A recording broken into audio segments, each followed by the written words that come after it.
Hello and welcome to the Exam Study Experts podcast. I'm your host, exam success psychologist, author and researcher, William Wadsworth. Today is all about 5 helpful mental reframes or beliefs to really try and focus in on in exam season. The 5 specific things I've selected to talk about in this episode are the ideas that have consistently had the biggest practical benefits for the most people from all my years of coaching students and professionals in preparing for and taking exams. So let's dive in. In at number 5, what do you actually need? Think about your goal in an upcoming exam. Maybe it's a simple pass or fail type situation. Maybe it's a specific grade that you'd simply just like, or perhaps it's to meet an offer from a college or university or employer.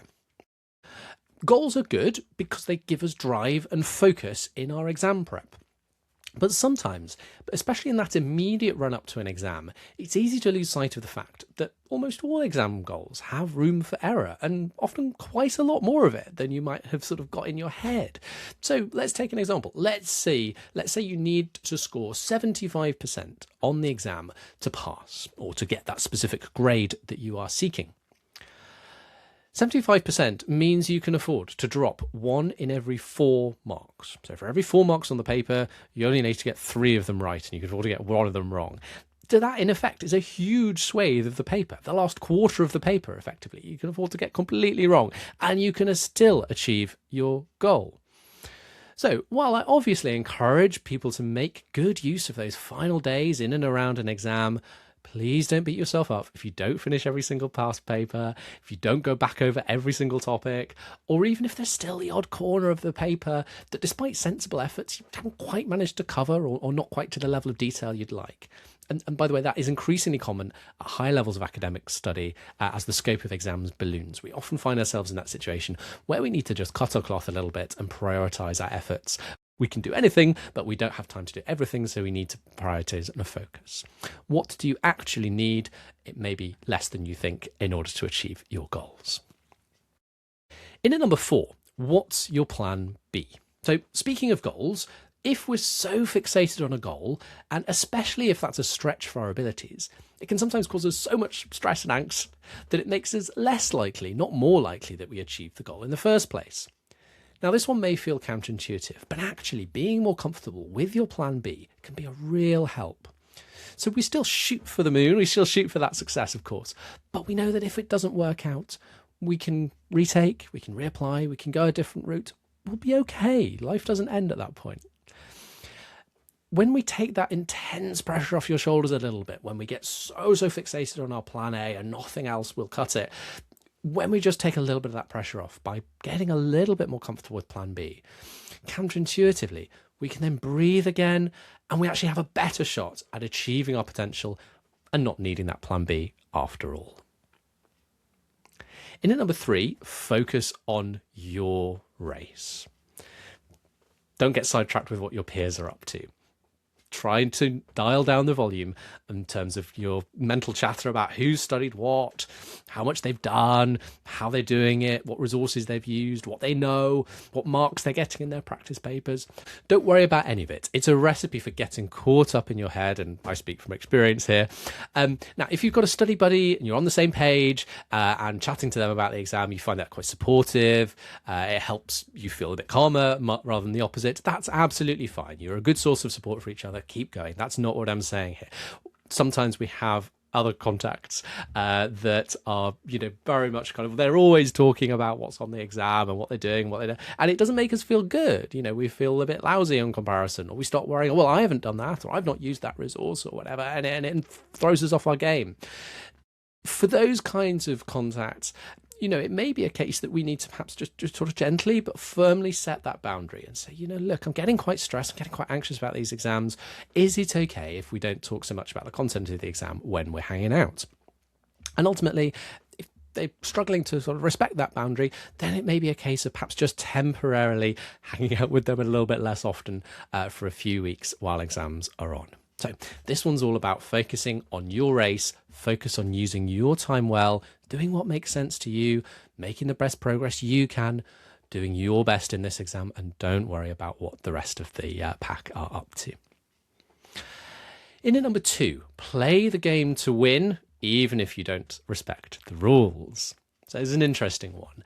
Quite a lot of you listening to the podcast like learning, you enjoy academic pursuits, you tend to be quite good at it, you like your subjects.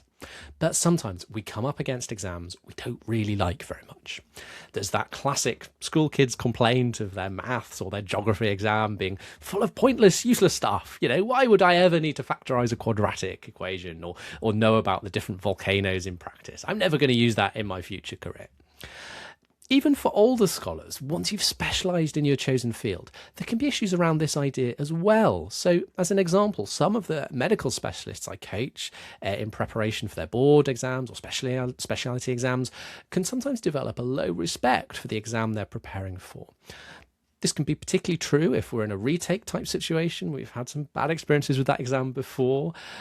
And particularly when that's combined with your sense that, you know, you've legitimately, and you might be absolutely right here, you might have quite a high level of expertise in this field. Perhaps you yourself are involved in mentoring or teaching juniors in your field, and you fundamentally disagree with what's on the exam or how it's assessed, and have this sense that, you know, if you were setting the exam, you'd do it quite differently. And you may well have a good point. But here's the thing. This is still the exam you need to take. And if your respect for this exam is low, it's to your disadvantage because it makes it much harder to show up your best either in your exam prep or on exam day itself. So I believe that to be successful and to give ourselves the best chance of success, we need to set aside any philosophical disagreements with the exam, almost see the exam as a game, and a game that we're going to play to win. So for now, the game is as it is. We might one day rewrite the rules. Perhaps we go into that field and we end up in a senior position and we're having some influence over what's on the exam. That's when you can start to influence the rules of the game yourself, if that's the path you're choosing. But for now, let's accept the game as it is, accept the rules as they are, and we give it our all. We play it to win. It can sometimes help with this to stop and brainstorm, what is the experience of this exam designed to teach you? What is it going to teach you? So maybe you never see a quadratic equation again, but learning to solve problems that you find challenging is a super useful transferable skill that's going to come in handy whatever you go into in life. Or maybe you don't need to know all those obscure tables of cytokines in your clinical practice day to day. But you know what? Developing that skill of memorizing really challenging and complex data is actually quite a valuable mental skill to practice and develop. If nothing else, embracing these challenges in our learning, you can see it almost as tests of character and building resilience and perseverance, developing that mental muscle to engage with challenge and find ways to break through it. And I think that's certainly a muscle we'd all want to develop. So find the reasons why you're going to get something good out of preparing for this exam, even if that wasn't perhaps quite what the examiner had in mind. Find your reasons why it makes sense for you and embrace the exam for what it is today. Finally, in at number 1, remember, it's only a bloomin' exam. So particularly if it's been your primary life goal for a while now, perhaps these exams is the culmination of literally years of study and work. It can be understandable that this set of exams feels like a big deal. You've put all that work in. You've been at this for years. You want to get the outcome you deserve. Of course you do. But don't lose sight of the fact that exams don't define who you are. They're not your identity. You're still an amazing, kind, generous human with all your unique traits, and only a tiny portion of all of that is being tested by this particular exam. My university tutor, a formidable but very down-to-earth scientist, Professor Margaret Stanley, always used to email us at the start of exam season with the advice to remember, it's only a bloomin' exam. Her way, I think, of giving some much needed perspective to a bunch of anxious students. So thank you for tuning in today. Please drop us a like or follow or share this with someone you think would benefit from some of these ideas. And why not drop a note in the chat on which of these ideas you're going to write on a post-it note by the kettle this exam season to help you remember it and help you feel calmer and more in control as you head into your big exams. I want to take this opportunity to say thank you, as always, for tuning in. I'll see you again soon, and I want to wish you every success, especially if you've got exams coming up. Very best of luck, everyone. You've got this.